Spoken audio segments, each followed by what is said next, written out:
Bueno, el tema que vamos a ver se llama el Evangelio de la Prosperidad.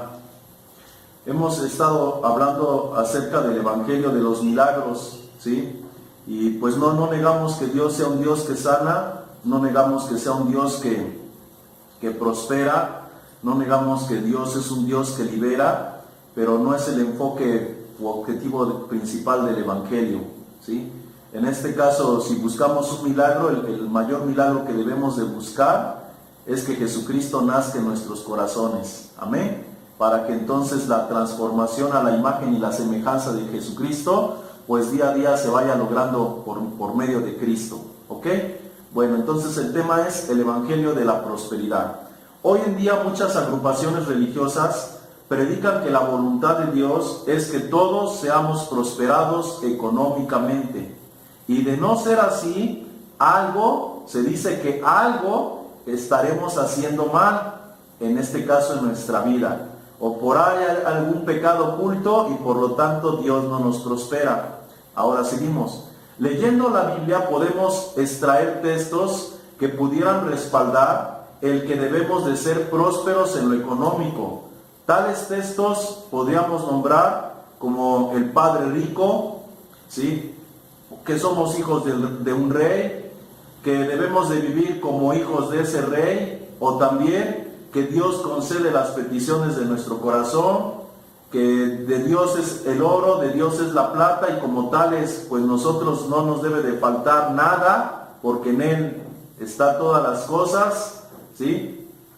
Él concede las peticiones de nuestro corazón, y como concede las peticiones de nuestro corazón, Él tiene como el deber de que a nosotros nos vaya bien en todo y no nos falte nada, ¿sí?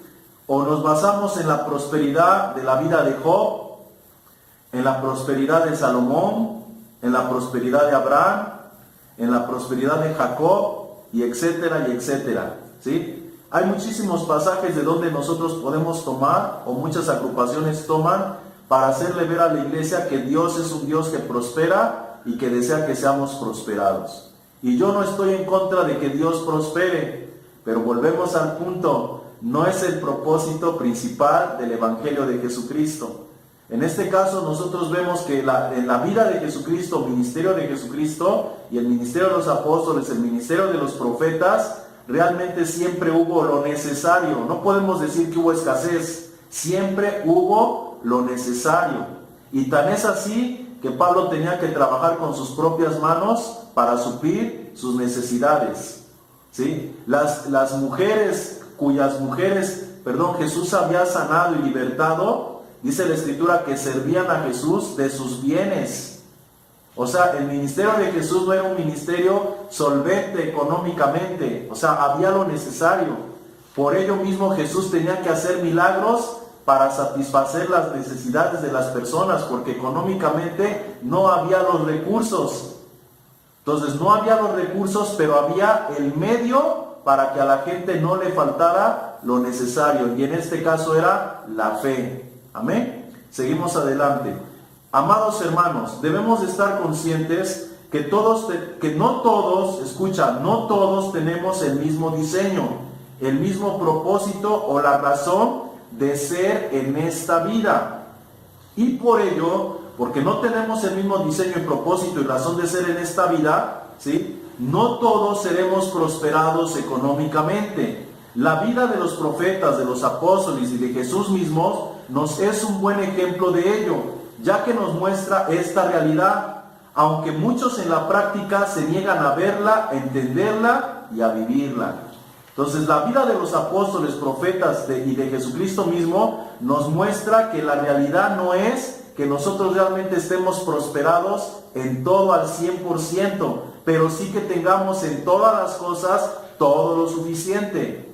El libro de Filipenses, o la carta a los Filipenses, en capítulo 4, verso 10, dice lo siguiente. Dice el apóstol Pablo escribiendo a los Filipenses: en gran manera me gocé en el Señor de que ya al fin habéis revivido vuestro cuidado de mí, de lo cual también estáis solícitos, pero os faltaba la oportunidad. No lo digo porque tenga escasez, pues he aprendido a contentarme cualquiera que sea mi situación. Sé vivir humildemente y sé tener abundancia. en todo y por todo estoy enseñado, así para estar saciado como para tener hambre, así para tener abundancia como padecer necesidad. Todo lo puedo en Cristo que me fortalece. ¿Más claro? Yo hago la pregunta, ¿Pablo era un hombre completamente próspero? ¿Pablo era un hombre que por no tener lo necesario algunas veces se consideraba que estaba en pecado o que Dios no estaba con él? ¿Verdad que no? Entonces no podemos predicar un evangelio de la prosperidad cuando la palabra de Dios nos está dando evidencias que a veces vamos a tener y a veces no vamos a tener. Y aun cuando no tengamos, siempre vamos a tener lo suficiente, porque Dios siempre nos va a dar lo suficiente. Amén.